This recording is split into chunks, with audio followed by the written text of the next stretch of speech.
خاموشی۔ الٹیمیٹم کا وقت ختم ہونے میں تھوڑی سی دیر رہ گئی تھی، لیکن ایسا معلوم ہوتا تھا جیسے روسی اور چینی حکومتیں دم ساد کر بیٹھ گئی ہوں۔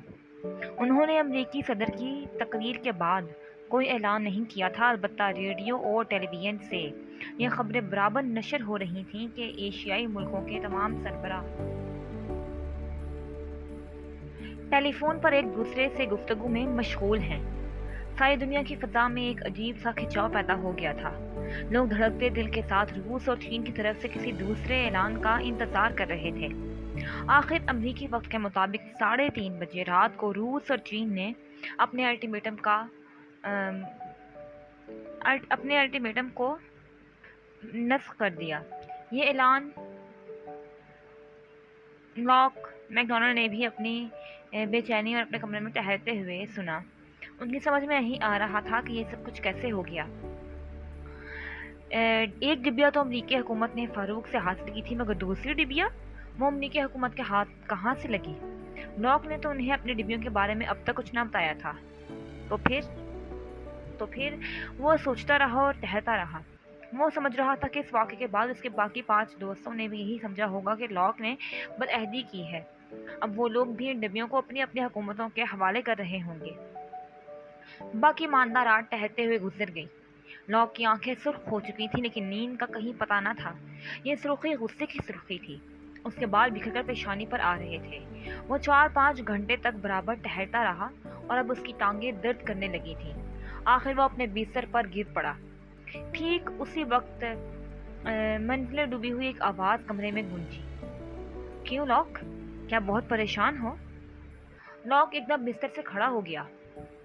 ایف بی آئی کا چیف دروازے میں کھڑا مسخرانہ انداز میں اس کی طرف دیکھ رہا تھا۔ لاک اسے گھورتا رہا۔ چند لمحے دروازے میں کھڑا رہنے کے بعد چیف آگے بڑھا اور لاک کے سامنے آ کھڑا ہوا۔ لاک کی آنکھوں میں دیکھتا ہوا بولا، شاید تم سمجھ نہیں سکے کہ یہ کیا ہو گیا۔ کیوں؟ لاک ہونٹ بھینچے کھڑا رہا۔ چیف کی مسکراہٹ میں ہنسی میں تبدیل ہو گئی اور پھر بتدریج کہکہ بنتی چلی گئی۔ وہ کہکے لگاتا ہوا بولا، ہنسو لاک، ہنسو، کہکے لگاؤ، خوش ہو جاؤ کہ آج تمہارا وطن دنیا کی سب سے بڑی طاقت ہے۔ اب روس ہو یا چین، اب کوئی طاقت ہماری طرف آنکھ اٹھا کر نہیں دیکھ سکتی۔ لیکن یہ سب کچھ کیسے ہوا؟ لاک نے سپاٹ آواز میں پوچھا۔ وہ دوسری ڈبیا کہاں سے آئی؟ دوسری ڈبیا؟ چیف کا مکار انداز تھا۔ یہ ہماری حکومت کا راز ہے جو صرف محب وطن لوگوں کو بتایا جا سکتا ہے۔ اگر تم اپنی وفاداری کا ثبوت پیش کرو تو تم بھی اس راز سے واقف ہو جاؤ گے۔ اپنی وفاداری کا ثبوت تم اس طرح پیش کر سکتے ہو کہ وہ ڈبیا بھی ہمارے حوالے کر دو تاکہ ہمارا ملک اور زیادہ طاقتور ہو جائے۔ شکریہ، میں اپنی وفاداری کا ثبوت نہیں دینا چاہتا، لاک نے تلخ لہجے میں کہا۔ اب اس ہٹ دھرمی سے کیا فائدہ لاک؟ چیف سنجیدہ ہو کر بولا، فائدہ اور نقصان میں خود سمجھ سکتا ہوں۔ مجھے افسوس ہوگا تمہیں تڑپتے دیکھ کر۔ کیا مطلب؟ حکم ہوا ہے کہ تمہیں انتہائی رازداری کے ساتھ F B I headquarter میں منتقل کر دیا جائے اور وہاں پر تم سے اس ڈبیا کو حاصل کرنے کے لیے ہر وہ طریقہ اختیار کیا جائے جو وطن دشمنوں کے لیے مخصوص ہے۔ لاک نے لاپرواہی سے شانے اچکائے اور دوسری طرف دیکھنے لگا۔ چیف ہونٹ بھینچ کر اسے گھورنے لگا اور پھر دفتن غراتا ہوا بولا، تو پھر چلو۔ لاک نے اس کی طرف دیکھا اور پھر اس کی نظریں چیف کے ہاتھ میں دبے ہوئے ریوالور پر جم گئیں۔ بے اختیار اس کے ہونٹوں پر ایک مسکراہٹ ابھری، زہریلی سی مسکراہٹ، لیکن پھر وہ سنجیدہ ہو کر بولا، کیا میں جانے سے پہلے اپنی بیوی سے مل سکتا ہوں؟ اس کے علاوہ میں یہ درخواست بھی کروں گا کہ میری بیوی کو اس کے بارے میں کچھ نہ بتایا جائے کہ میں کہاں لے جایا جا رہا ہوں۔ اسے اگر یہ کہہ دیا جائے تو زیادہ اچھا ہے کہ میں اس جگہ جا رہا ہوں جہاں وہ ڈبیا چھپائی ہے۔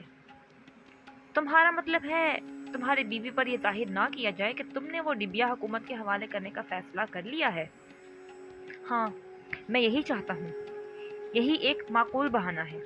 اگر اسے کچھ اور کہا گیا تو وہ شاید یہی یقین کرے، وہ تو یہی سمجھی بیٹھے گی کہ مجھ کو تشدد کرنے کے لیے جایا گیا ہے اور میں نہیں چاہتا کہ وہ یہ صدمہ برداشت کرے۔ ہاں،